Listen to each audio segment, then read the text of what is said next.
your most intense scene, the audience is just almost like we're on the edge of our seat. Shock, like in a little shock factor. It's just like, anxiety. Is my brain really connecting this? What's happening okay. here? So, how do you become that?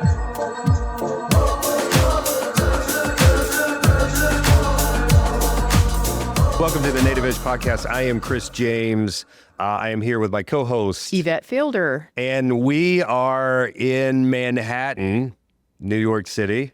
Nice. This is so cool. Look at the stage setup. We have drums. I feel we are way high class here. Yeah. For this podcast. This is our first of a series of travel podcasts here in New York City. Why are we in New York City, Yvette? Well, we just completed a Native Edge Institute yesterday. We had a great turnout, a really cool lineup of speakers. Wasn't it exciting, though, yesterday? It was so exciting, and the coolest, one of the most memorable things of the day was your intro. I said, live from New York, we're at the Native Edge. It was so awesome. What made you think of that? I was trying to top James Anderson. You were so like, James Anderson. You have James Anderson in the audience looking at you. So.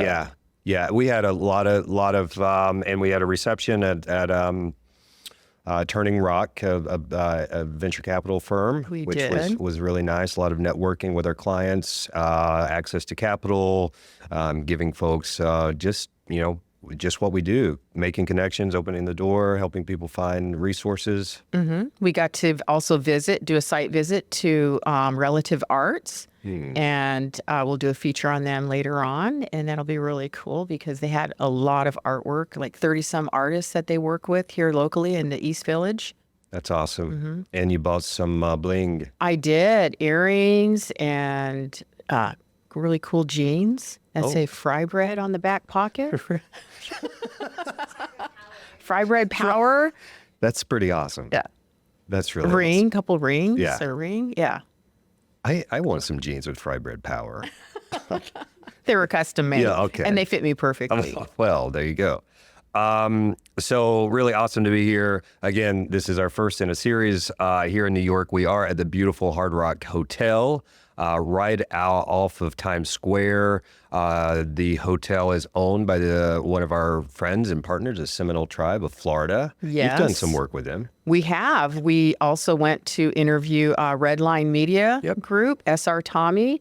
She's been on the main stage at our Reservation Economic Summit a couple of times. Yeah. She's been an awardee recipient of one of our awards. I think she was 2022 Native Businesswoman of the Year awardee. Yes. Just a wonderful friend to the National Center.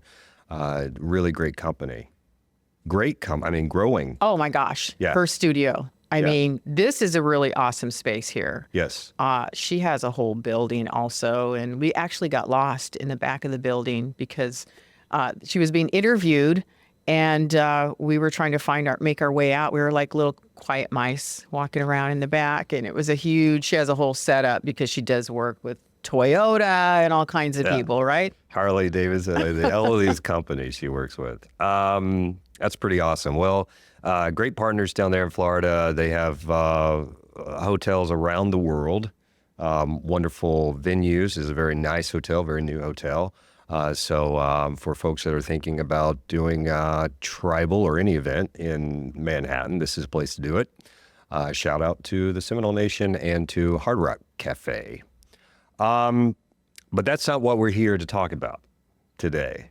Today we have a We actually have drums. Remember our last podcast? I said we need to do a little drum roll? Yeah, where's the drums? Now we have drums. We can... Dun, dun, dun, dun. We did. So we did actually you and I did a good drum roll, though. It was pretty good. It was really good. I mean, almost better than if we had a real band behind us. No, yeah, I tuned this guitar over here. I saw you. Yeah, can't wait. That is not, again, what the podcast is about today. Not about me, not about you. Our guest brought us coffee today. Yes, our guest brought us coffee. So today is amazing because we've had So many, government officials, we've had lobbyists, we've had small business owners, we've had just you and me, rock stars. In our own mind. In our own mind, of course. But we have not had a star of stage before. So today we have a special guest, John Ambrosino. You got to know John through the years, just coming up here to New York, met with a friend of a friend. But just let me tell you a little bit before we'll let John introduce himself. And I want to tell you a little bit about some of the work he's done. Right now, he is on the show The Who's Tommy, which is on Broadway. He's one of the principal actors. He plays Uncle Ernie. We'll talk more about that show. And we got to see it last night, which was really awesome. Very cool. Cool. Very loud, like, in your face music. Everything. The beginning, the intermission, right before the intermission. I mean, Kaya was so confused that she was like, wait, is it over? I mean, she goes, it's like, and I wasn't sure either. I was like, I don't think so. I think we wait. There was another whole half. But some of the work he's done, Les Miserables, did I say that right? I always, that's close enough. Jersey Boys, which is, both of those are just great productions. A Company, Into the Woods, On the Town, and Writ are just some of the highlights. Not all of those were on Broadway, but still really awesome production. He also, it was a producer that he can talk about what that means, what it is to be a producer, what it is to be an actor. So welcome, John Ambrosino. Thank you so much. I'm glad to be here. How did you get into acting? Is this something that you did as a child? That's everyone asks this question. I always knew that I wanted to be an actor from a very young age, and I was in love with musical theater and theater in general before I even knew what it was. It was kind of one of those things that it almost seems, they're like, well, when did you first have this inclination to be involved in the theater? And I was like, I don't know, when I was 3, 4, but I'd never seen theater, so I don't know why I was drawn to it in some way. And maybe it was like a connection to seeing TV shows or movies that were musical in nature or something like that. But from a very young age, I knew that I wanted to do the theater. And when I was in 4th grade, my uncle took me to the revival production of Cabaret with Joel Grey reprising his role. And that's when I knew that I definitely wanted to do this as a career. And so I went off to study theater at college and promptly decided that I was not good enough to be an actor. And so I studied directing instead. And when I left college, I started a theater company in Boston, Massachusetts, and ran that for 5 years, and then decided that I wanted to go back to acting and see if I could pull it off. And here we are. Nice. That is so cool. Somebody that wants to get into acting, what would you tell them? I mean, obviously, like, take acting classes or not really? Oh, God. There's so many ways to become an actor, and there's so many things that make you good at acting. I think the thing that makes you best at acting is if you're just very authentically yourself and know yourself very well. And then the rest of it is kind of figuring out what you're doing when you're portraying the character. Yes, training is important, but there are a lot of actors who've never trained ever. So I wouldn't give a prescription to how to do it, because I think people bring to it what they bring to it and find their own way, if that makes sense. I think, I like the story about how you started a production company, because this show is, we talk a lot about economic development, we talk about business development. How as a business, because I mean, that is a business, right? You started technically a business. What were some of those passions, that you just don't just decide one day, I'm going to start this? There was a process, there was a thought.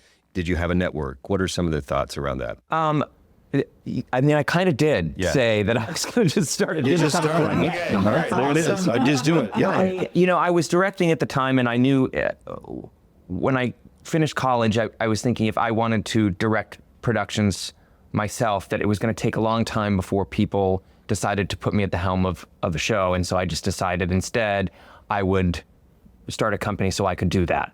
And at the time, my mentor, who was the head of scenic design and costume design at Bates College, I went to her and I said, look, I think I'm going to start a theater company. Do you want to do this with me? And she said yes. And so we picked a play, a Terrence McNally play that we wanted to do, and I cashed out of the 401k, or like I don't know, like a Roth IRA I had from working, in the summer, which had like no money in it. It was like $1,500, and I rented a theater on Boylston Street in Boston. And my family all thought I was crazy for doing that, and probably was. But I then, created a 501c3, a nonprofit, and we, solicited for donations and for partnerships, and created this company called Onimus Ensemble in Boston that was a theater company that was a residence at the Boston Center for the Arts. And yes, that was a whole process of learning what that was going to be. I mean, we had gone to different seminars about starting nonprofit organizations, and there's really great resources in Boston for fledgling arts organizations, which we took advantage of. And then we just grew the company over the 6 years that I was running it. And you were pretty young. This is... I was 21. Right out of college, very entrepreneurial to take that challenge to really take a risk. No fear. You pretty much cashed. Yeah. No fear. Like me. I mean, 21? Are you kidding me? I mean, I don't know. I think people do unbelievable things at like 13. I feel like I'm late. I mean, it was very scary at the time. I mean, I don't know that I was actually scared. I just kind of thought it would work out. And when people talk about that portion of my life to me, and I also had a co-artistic director, and when we talk about, that whole experience, we kind of say that was like our graduate school. So at the end of the day, that was, I guess you could spend a lot of money on going to graduate school to have similar experiences, but I also think that the experiences we had starting our own company are probably not findable in an academic situation, because we really had to find a way to make that business run and be, profitable and sustainable, which I don't think you necessarily learn when you're in graduate school for directing or the arts. You're really focusing on kind of a conservatory education around those disciplines, and we really got a crash course in all of those things.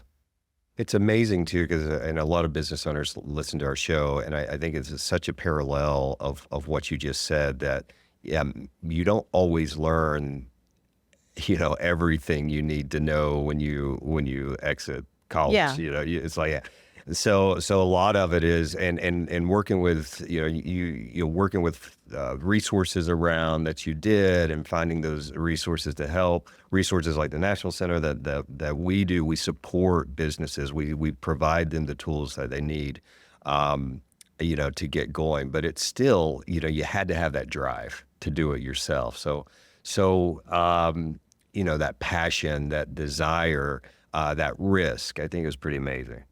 A lot of risk taking there. What do you think propelled you to have that? I mean, it's part of your personality to just like go for it. The risk portion,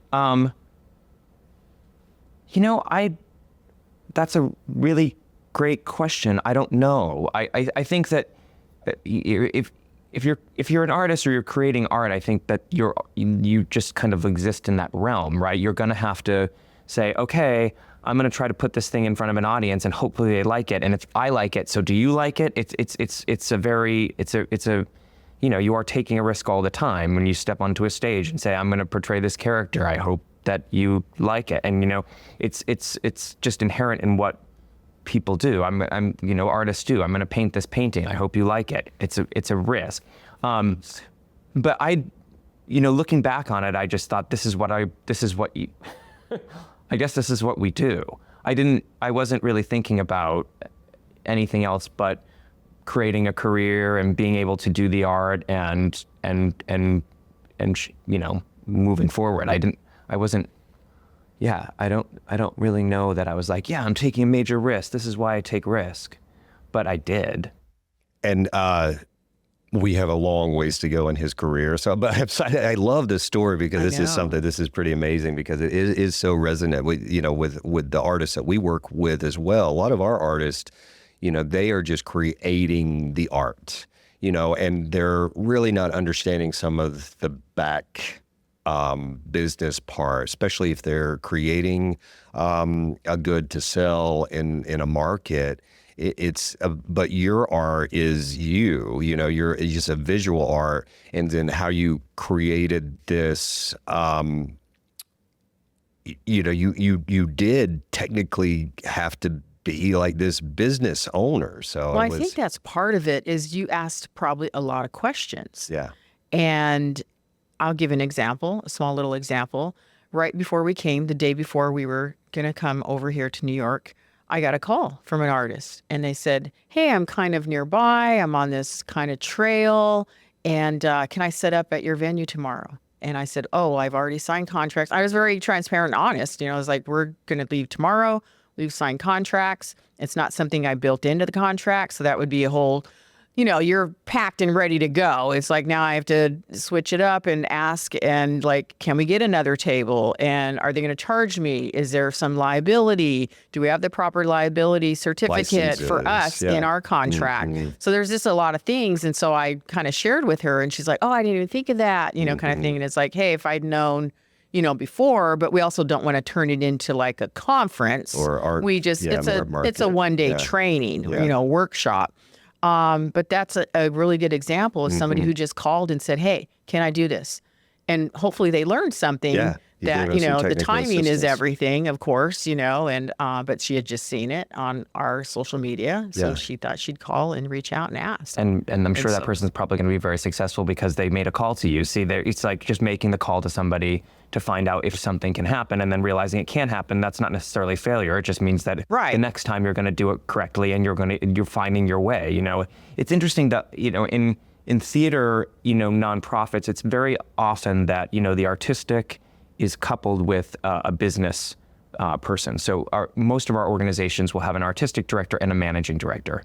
The managing director focusing on the business aspects of the theater company, the artistic director focusing on the artistic. There are few and far between companies that have an artistic director that is also operating as the managing director. There are a few people that are really excellent at both. I know a couple of them, and I was actually lucky enough to, when I was in high school and then right out of college, work under one in Boston or, intern at their company, Speakeasy Stage Company, but it's rare. So, artists always need to find people who know things that they don't, and managing directors are not or the business side aren't necessarily artists, but together they can create, a great relationship and hopefully a great business. So great path so far. You're in Boston. You're part of this company that you're started with. How did you then? What's next for you? When did you start getting into some of these larger productions? So I ran the company in Boston for 5 years, and in the middle of that kind of tenure, I was brought on at the Wang Center for the Performing Arts, which is this huge nonprofit. Actually, New England's largest performing arts nonprofit that runs the Wang Theater and the Schubert Theater, and basically a big presenting house, so presenting tours from New York. And they brought me on board underneath Steve Mailer, who was the VP of Artistic Programming, because they were branching out into investing in Broadway productions because competition got so serious, and they were losing their bids for these shows. So I, concurrently running my company, went on board with them as well, and then became the associate producer of Commonwealth Shakespeare Company, which was free Shakespeare in the Boston Common. And during that whole process, I just, I ran auditions for Commonwealth Shakespeare Company and my company as well, and I kind of thought I wanted to go back to acting. And I just made that decision, and I left I left my company and then started, taking the train at 5 a.m. to New York City to audition for shows. And I really didn't know what I was doing, but I just kind of went, and I ended up booking this children's tour, The Musical Adventures of Flat Stanley, and left Boston for a year to tour the country doing that.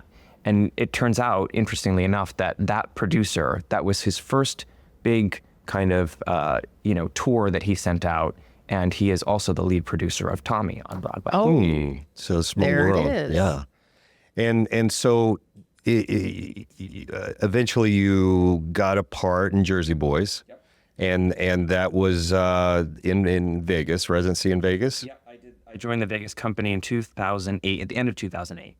So was that the first bigger show, like, because it was big production, big. Yeah, that was my Vegas. first. That was my first equity show, which is a union show, actors equity, but also it's production contract, so the highest contract you can have in the theater. It was a first-run hit from Broadway. They built the theater at the Palazzo for Jersey Boys, and I got that job because what we call crashed an equity call. I was a non-union performer, and I went and I sat in the room until the end of the day. And sometimes if you wait long enough, the casting director will see non-union performers. And I did get seen that day. And 6 months later was called in for an audition and then was flying out to Vegas not too long after. And, talk a little bit about you've said a few words that maybe not, I don't even know what they mean. Some of our listeners imagine that. But you talk about the, this almost like a club or membership or what the union. Yeah. Tell me a little bit about that. Actors Equity is the oldest performing arts union in the country. I believe it started in 1921. But in order to work on any professional contract on Broadway or a national tour, or actually in most regional theaters across the country, you have to be a member of that union. And at the time, and I think now is pretty similar, you have to acquire points to your joining the union. And how you do that as a non-union performer, there are companies across the country that are mixed companies. So there are, union performers with non-union performers, and usually a union stage manager, the person in charge of the production. And you kind of get those non-union roles, you work at a non-union wage, and as you get your points, you can then apply to be a member of the union. But you can also go to an audition, be cast in a big show, and get your equity card immediately. I had some points, but I got my union card being cast in Jersey Boys. Wow, that's amazing. Yeah, my daughter tells me things like this too, and I don't really follow, I don't understand all the details, or even like my brother. Yeah, because they're in the industry and Daryl, they say things all the time, and I'm just, it kind of goes over my head. But I'm rooting for them all the time because I get points or whatever it entails. I mean, I had a talk back with some high school kids the other day after Tommy, and they were asking him like, what do I need to do this? And I was talking to them about becoming a good performer, and then I said, all the other stuff is kind of just nuts and bolts. And I trust that you'd be able to figure it out. You just ask the question and then you go find out the information. That's not really like the work of being an actor, although it's part of how you have to become an actor. But I'm assuming people will figure it out. But it's not. I remember being a non-union performer and thinking like, what is this big thing above me that I don't belong to? And then you kind of, just through your work, figure out what it is and then go, oh, okay, then I'll eventually join the union, I guess. Like it just becomes like second nature. And you're like, well, what does it do for me? Right. So it has a lot of benefits, obviously. Yeah. So, I mean, from Jersey Boys, or maybe during the same time, you tell us about Trevor.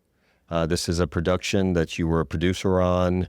How did that get going? And so I left my company. I went off to do acting, but I had a co-artistic director of Anonymous Ensemble, my theater company. We always wanted to produce new musicals, specifically in New York. It was kind of like this dream of ours. And she went off to be an associate director on some Broadway productions, and I went off to do acting. And we thought, maybe we'll come back one day and figure this out.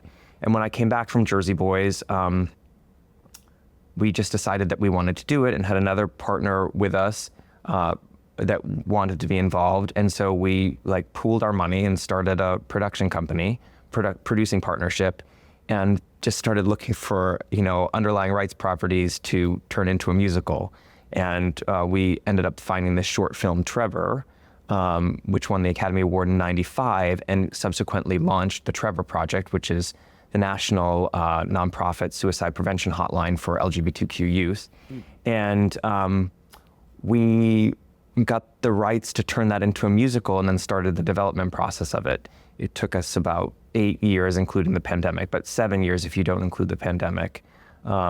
Attaching writers and directors, doing an out-of-town production in Chicago, and then finding a partner to bring it into New York here. And we opened that off Broadway, and then subsequently Radical Media filmed it. Radical Media filmed Hamilton, as you might know. And then we sold that to Disney, so it's running on Disney Plus. Awesome. Nice. That's amazing. Again, it's take a little bit of a risk. Using, we talk a lot about our networks, our friends. That's one of the things. Yvette's always like, both of us are very into, how important it is to maintain your network and keep in touch with people that have the same interests and passions, because you never know, like 10 years later or 15 years later, hey, I'm this person I want to go into business with, or I want to do a show with, in your case. So that's pretty amazing. Yeah, keep the door open. Let's work together. I'm going to go do this. I know you're going over there. I like what you said, though. Let's think about coming back together again and creating something awesome. And you did. And I think that's reputation's really important there too, because I always talk about, surround your people with surround yourself with people you trust, and that's something too that a lot of times, oftentimes bridges get burned in any industry, business, government, acting, and that can really hurt you if you burn a bridge when you do need to make that call to that network. You're developing an audience is what you're doing, regardless of, that's when you think about it, you want people to like your work and to support your work and to follow what you do.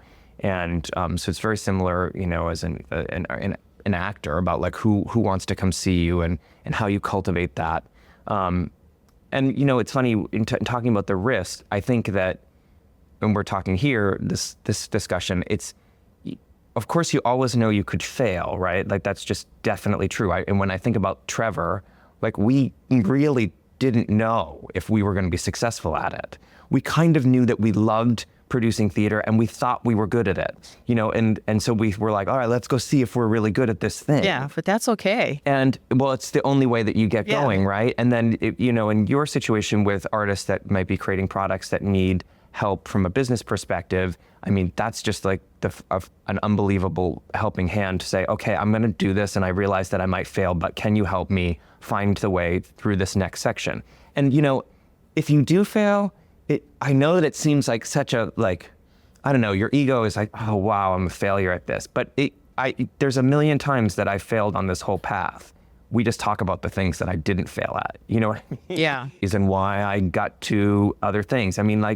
Before I, crashed that Jersey Boys audition and ended up booking that job, I had some really bad auditions. Bad.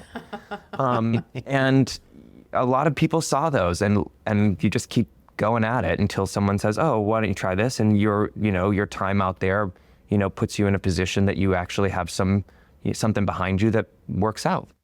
Right. So let's get to Tommy, because this is, that's such a show that, like we mentioned at the top of the show, our show, that, Yvette and I got to see yesterday. Tell us about that journey. This is your first on Broadway major show. So how did you get there? So, I did a bunch of, the Jersey Boys, I did Les Mis for 3 years. So, you start to, know people in the industry, but I auditioned for it. And most of my work before this was, except regionally, was in the ensemble. And I always knew that I started to understand what I was good at as an actor, which happens to be playing bad people. I'm not a bad person, but for whatever reason, that's what seems to work out for people when they watch me, and that's fine. I think it's great. But I always knew there was this great character in Tommy that I always wanted to play, And I'd known that for a while, and I started thinking about it maybe, I don't know, 6 years ago. I was like, look, if they ever do a revival of Tommy, you're right for Uncle Ernie. And so I had in my mind what I would present from if they had asked me to sing my own song, what I would bring in for them and all that stuff. And then there was a revival of Tommy. And they were doing it out of town at the Goodman Theater. And I happened to know the casting director because she cast Jersey Boys. And at the time I didn't have an agent. I got a lot of my own work. And I called her and I said, you need to see me for Uncle Ernie. And she said, yep, I'll put you on the list, absolutely. And so I went to that audition, and at this point, I was, I prepared the material from the show. They didn't ask me to do anything of my own because they know who I am. And I ended up getting the part and flying out to Chicago a year ago for that production. And I could say a lot of things that I probably shouldn't say about why. No, I mean, there was, I just don't want to, there was a huge risk in my taking that job. And I chose to do that for my own benefit, and it worked out. I don't want to say exactly what it is because it's a union thing. Okay. But yeah, and then the show came into New York, and I came with the show. And that's the reason that I took that risk. And I also wanted to work with this unbelievable, creative team, which is Des McAnuff and David Cord, scenic design, and Serafina Bush costumes, and Amanda Zeev lighting. I wanted to be in that room. And then, the hope is that an out-of-town production like that is aiming to come into Broadway will. We got stellar reviews out of town. And we broke the Goodman box office record twice, and then the show came into the city, and here we are. Yeah. And we heard people in the audience say that one lady was saying, oh, this is my third time seeing the show this week. Yeah. And a couple of us were like, this week, That's a lot of Tommy. She must have really liked it. Yeah. It reminds me of like the Rocky Horror Picture Show in Tempe, Arizona, where I grew up. It was on Mill Avenue, and it was there for a long time. And people would, of course, dress up. They sing songs. They act it out. They do, the whole thing. And it became such like a revival, of the show. So hearing this lady say this, like, that is really cool. I think that, they have that passion to want to go see it over and over. I mean, I would definitely see it again. Yeah, it was also cool. People's wearing if they start those dressing up as the characters. Yeah, they're like wearing. But there were people in the audience last night that had the Who T-shirts and Tommy, gear, and it really resonates with an age demographic that. Well, it's a human story, It's and a human I think story, we but can it all remembers relate the to it. movie too. Like, tell us about that experience. Well, I was in junior high, and I remember riding down to go see the movie with one of my friends, and it was amazing. But I had forgotten a lot of the pieces. So like, Kai asked me a couple of times, I can't remember. I'm like, let's watch and find out. But it is, and I'm so glad to meet you, actually. So this is so awesome. The Who is, obviously this massive rock band, hugely famous. And talk about risk. I mean, Pete Townsend created that album with the Who, I think at age 20. And, hearing him talk about it in the rehearsal hall about how he was like, we just wanted to do something different. And so we decided to write this rock opera, and it ended up, becoming this sensation. And, he said, when we were doing it, it was not like we were ever thinking about what it would be. And then Des McAnuff in the early 90s adapted it for the stage. It ran on Broadway in 91, I believe, for 2 years. And then this is the outcome of that. The stage show of Tommy is the same, piece of art that was created in the early 90s. Different than the movie, though. Yeah. And it deals with some themes that really resonate with me. I mean, it deals with, trauma and, multiple trauma. You have trauma of war from the father. You have Tommy, the character, has instances of abuse, not only from family members and but then this sort of turnaround. I mean, he's a survivor, and he goes from being silent and not speaking and sort of a mute, I guess is a word. Well, even the cousin. Yeah, Right? the cousin was. I mean, and we all relate to that Yeah. because in Indian country, we think of our cousins as our siblings, our brothers and Yeah. sisters. And they definitely had that kind of relationship in some ways Yeah. of like, here, come along, kid. This is what we're doing as teenagers and, how we're having fun and whatever. And then, he starts playing pinball. Right? Pinball. Yes. Yeah, we had to explain to Michaela what pinball was. Oh, really? Yeah, right. No, not at all. Not at all. I know the computer version. Yeah, she likes the computer version. So many levels. So many A lot of levels. And as it's a parent, yeah. and you want to be with your child and really support them over the years and that kind of thing. Yeah, and even at the success at the end, I mean, it just sort of you and I think a lot of folks deal with this in life. They get to a peak and then they get tired of being at the top and be like, hey, sort of. And then all of a sudden you have people yelling at you that are great fans that turn your back on you. Well, very quickly. romance, Yeah. and then was it real? Yeah. And it wasn't real. Yeah. I mean, it was So that's our so many thoughts. things. There's just so many No, things. I get know it. we And- have it like it's a No, little, we can this see is our our little thoughts brain on spinning. Tommy. This It's is a what very- is your thought, John? It's a very human and a very human story, and packaged kind of in this big rock opera, but a very intimate human story about connection, about loss, about the things that we do wrong and the mistakes we make, and if that's not what it's about, that's absolutely how I approach it, and how I approach the role. Oftentimes, Uncle Ernie is played as very campy, and kind of sometimes is the comic relief of the show. And when I auditioned for the role, I wanted to portray a really real person, and I think Des McAnuff also wanted all of the characters to be incredibly real. It's something that he's exceptionally good at, and you could only be blessed to have Des McAnuff watching your performance and helping you mold it. But the thing about humanity is that we all have these really deep contradictions. And in the United States, I think especially in our artistic culture, we like to present things as black or white. There's a good guy and there's a bad guy. And,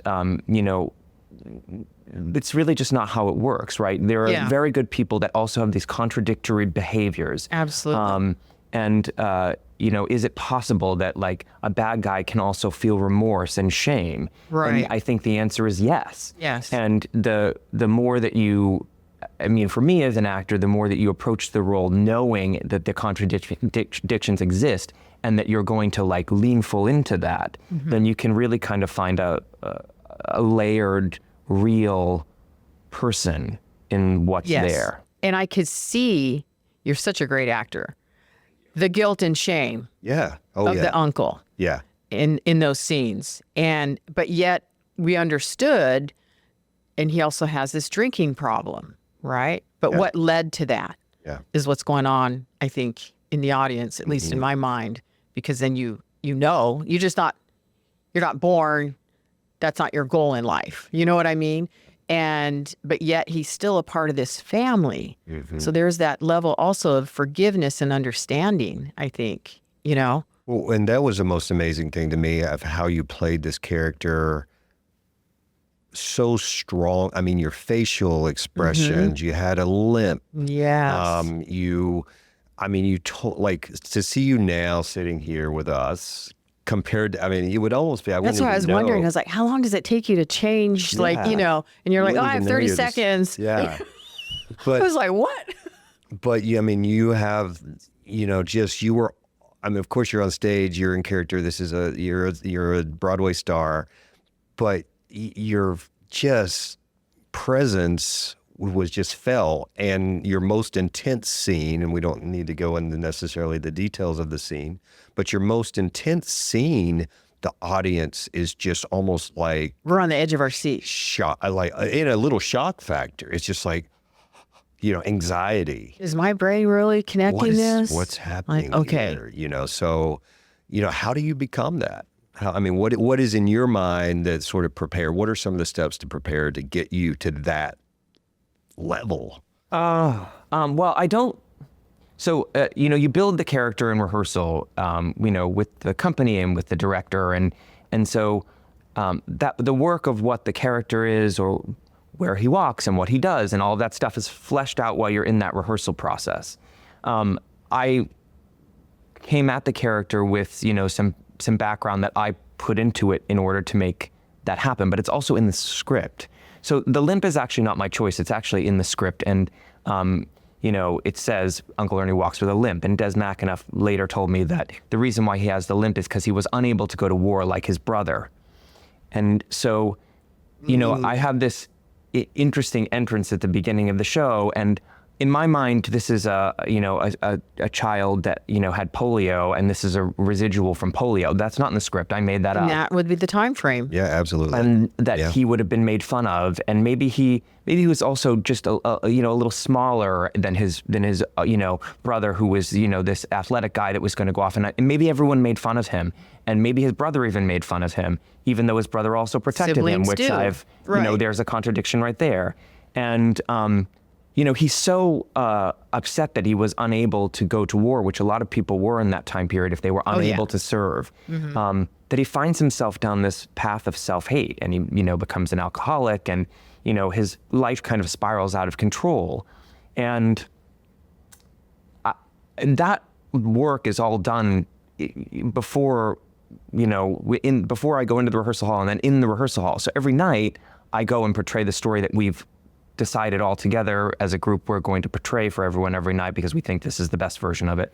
But I don't really do much except, I do close my dressing room door about 15 minutes to curtain. I tend to listen to, it's funny, on opening night, one of the questions that the press outlets ask all of us is, what song gets you ramped up for this really exciting rock opera? And I was like, I listened to a song called Dexter's Tune from Awakenings by Randy Newman, and it's a piano ode.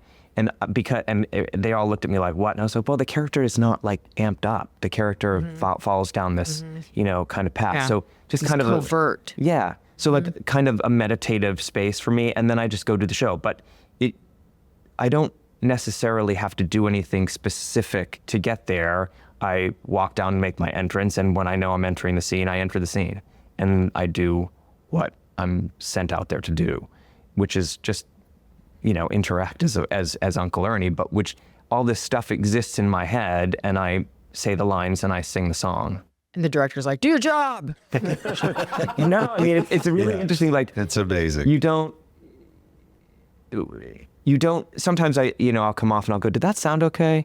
To some of my best friends, and they're like, yeah. And I don't really know, because when I'm out there, I'm not really thinking about, does it sound okay? And did I do this right? I'm just doing what the character would do in the scene, given that situation. I'm not becoming someone else, right? Yeah. Then I would be crazy. But I'm focusing on the action of the character, if it were that. With that, though, we talked a little bit about it last night. Like, you're in really good shape. Like, what are some other things that you do to, self-care? I go to the gym every day, but this is such an interesting thing. It's so personal. I think there are a lot of actors that don't go to the gym. I think there are a lot of actors that wouldn't do anything I do. Mm-hmm. But for me, I'm a pretty strict routine guy. And, when I was on the road with Les Mis, one of my friends in the company said, if you know John Ambrosino, you know where he is at every minute of the day, because it's the exact same every day.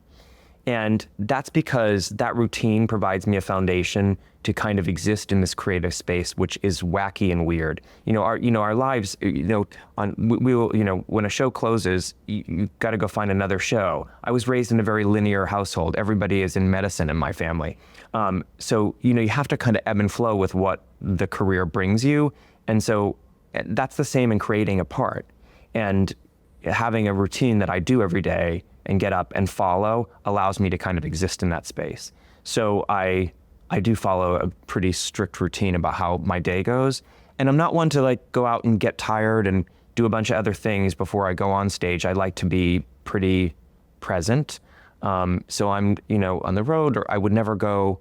People would be like, "Do you want to go on a hike or something?" And I'm like, I really don't want to go on a hike because I want to do the show, and I want to be. I don't want to feel tired when I'm doing it, if that makes sense, or anything like that. So that routine stuff is big for me. Someone asked you also, and you had talked about how you fell on stage, not that stage, but a different one. And I was in my mind thinking, I fell in the accounting office, just standing there. Yeah. Can't afford to get hurt. I don't know how many times I just trip on carpet. So, yeah. I trip on carpet. I love tripping on carpet. I'm nervous I'm going to just fall off the stage. But I popped up. Yeah. For Lauren. That was pretty. That is. And I go, and I'm back. I think last night during the curtain call, someone fell. Did you guys? Really? I didn't see that. Yeah, one of the ensemble actors came off on my side of the stage and went, "Oh my God!" I said, "What happened?" He said, "I backed up into Ronnie and just fell over." Yeah. And it was during the curtain call, so like right as we were exiting. But that stuff happens all the time. Yeah. Mistakes happen all the time. John, thank you. You're this welcome. was amazing. I, just some things that have resonated that for me, one, I mean, it's amazing to hear your story, to talk about, your challenges and successes, which I love to hear. I really like, and of course I'm not going to be able to quote it, but when you talked about, hey, this is all we're talking about are just what went well, for me. These are, the other 1,000 things, which really resonates to me as, and I was just, as you were saying that, I was thinking in the back of my mind, oh yeah, me too. And, we all have challenges and failures, and to get to a level that you're at, you're going to have to fail. I mean, you're going to have to really dust yourself off over and over and over. And if you give up, it's just like, all right, but you just keep on at it. And you saw where you wanted to be, in the Broadway, which your career is going to continue to grow, and you'll probably be on TV and big movie star. So, I mean, we're definitely keeping this. It really resonates with us, and I think it'll resonate with our listeners too. Oh yeah, absolutely. I want to go out and be an actor now. Good. I'm sure she could do it. Yvette could do I do it. have a question though. Like, how do you remember your lines? Has technology helped? That's a good one. Like, I would say like, I'm old. I don't I'm even thinking know how like, you use do technology. like talk into the thing and then play it on your drive-in. Like I listen to audiobooks on my drive-in because I live so far from the office. Lyrics are easier for me to remember than lines, because lyrics are connected to music. So music, for me at least, music and those words come together. They also rhyme, so that helps as you're making the process of putting that together. Lines are really hard for me, and I'm very dyslexic, and I had to be trained out of it when I was very young. And so memorizing words and putting them together is a very difficult task for me. And how I do it is like I literally look at the line and I keep copying it over into a book, and then I try to remember. I'll read the line that's before it, and then I'll write down the line. And after a while, it just looks like scribbles because it's coming out of my head, and I don't have to write it, but I have to connect it to something. And then once it's in there, it's just in there, right? Like once you're out doing the show, you've been working on that for so long that it's connected to the thing that you're doing. So, but the process of learning lines is it's like one of the worst things about being an actor for me. Yeah. I hate it. I have a theory about dyslexia. What's your It's theory? an Yvette theory. Oh, I'd love to hear it. Okay, so like energy is power and all these things, and our cells never die, and all these things that they say. We're made from atoms, atoms. Yeah. And I To be clear, because it's we're not talking about a rib, but okay. So, and I'm thinking like my parents. Yeah. English was not their first language. Yeah. And it was like beaten out of them, really. So they're like 7 years old learning English, and native language is backwards. Yeah. When you translate it into English. And so my theory is that if our original ancestors, all of us, spoke a different language, but now we're speaking English in our family's family's memory, they may be speaking backwards because that's how their parents spoke to them. And that's what we picked up on. Because I even write backwards sometimes. Yeah. I'll look at the sentence and go, that doesn't sound right. And then I'll go, oh, it should be this word first. Just a side note, Yvette is not giving any science on this theory. Again, we're not This is attorneys, Yvette's we're not only- scientists. We are not doctors. This is not. But you grew up in a household Yeah. speaking, not, I mean, Yeah. I even went to It school and I could be. remember people would like, what did you just say? And I go, I'd say it again. I went home and I was upset and I told Yeah. my mother and she's laughing. She goes, that's Hidatsa. Yeah. That's yeah. not English, Yeah. And I'm like, oh, okay. Yeah, I think they're probably, you have different roots in how things. My dyslexia was so bad, when I, had, I was in high school, I still had a 4th grade reading level, but it just, where my trouble is in a lot of rural America, it didn't matter if people didn't diagnose. So, I mean, I think that's, I think that was one of the challenges, but I like how John says, I learned to sort of figure that out. And I learned techniques, and I learned those techniques too. And it sounds like you've learned some No, techniques I'm just as now well. learning it.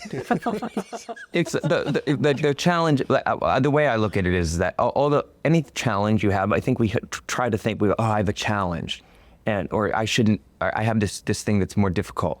But that's the stuff that actually makes you an individual and great at something, is overcoming the challenge. Instead of saying, I have this obstacle in front of me, so I guess that I have an obstacle in front of me. If you run at the obstacle and try to overcome it, even if you don't overcome the obstacle, trying will probably put you somewhere new. And then that will be a unique individual characteristic for you. Mm-hmm. And that certainly happened for me. I mean, not being able to read when I was a kid, my mother went to the school and said, I think he's dyslexic. And they were like, no, he's doing okay. And I wasn't doing great, but I wasn't doing terrible. And they found out that I was literally so good at listening and watching that I was picking up what was happening in the writing, or that I would look so intently at the pictures that I was able to kind of understand the story of a book. And all of those skills, visual listening skills, are skills that make you good at acting. Or good in the theater. And so in some ways, I'm kind of so thankful that I was dyslexic, because I feel like I developed things that made me even better at the things that, support what I do today. Yeah. And I also think, for me, I've never overcame any of my learning disabilities. I mean, dyslexia, but what I did do is learn, I owned those. I knew that those were challenges. And just like you, I used those challenges as advantage, because growing up, I overcompensated some on other things, just as you did. I learned how to be more social. I figured out other ways to learn, and so I think, flipping it towards, I like to flip things towards business owners and how can you learn from this? But, when you're developing things, or when you're, figure out your own technique, learn how to understand your weaknesses and turn them into an advantage. Mm-hmm. So those are things that made me a good entrepreneur, or a good business owner, because I learned very much just like you, how to live with it, own it, compensate, and use it as growth instead of, using it as a crutch. Yeah. You're awesome. I just want to say. Thank you. This is just been incredible. Thank you to our listeners for spending some time with Yvette and myself. This is, like I said, one of 3 of our New York adventure. Please follow all of our platforms: Instagram, Facebook, TikTok. What else, Michaela? Do we have anything else? LinkedIn. Or X. We want him to sign by his name, though. Well, he could. I don't know if he can sign on the radio podcast. By the way, this everybody goes out just on a so podcast, but we also send out the Yes, The the video video. version. So yes, he can sign But it. in person, that's what we're doing right Yes, now. in And In it's person, gonna you can sign the signing. playbill. Is that what it is She's been called? talking about wanting you to sign the playbill for Yeah. all morning. Well, I could have done it yesterday with my. So the National Center for American, as John is signing, I'm going to sign off. The National Center for American Indian Enterprise Development is a 501c3 nonprofit organization. Anything that you provide and support to the National Center supports American Indian, Alaska Native, Native Hawaiian businesses. So please keep a good eye on us. Watch us. If you need some assistance, reach out to our team. We have multiple programs, all the way from exporting to small business growth. We put on the world's largest Indigenous Economic Development Summit called the Reservation Economic And Summit. just like what we've been talking about, we may not have all the answers, but we have a large network and we ask the right questions. Absolutely. And sometimes we get told no, but we will find a way for you if we don't have all the answers. Yes, for sure. Until next time on The Native Edge.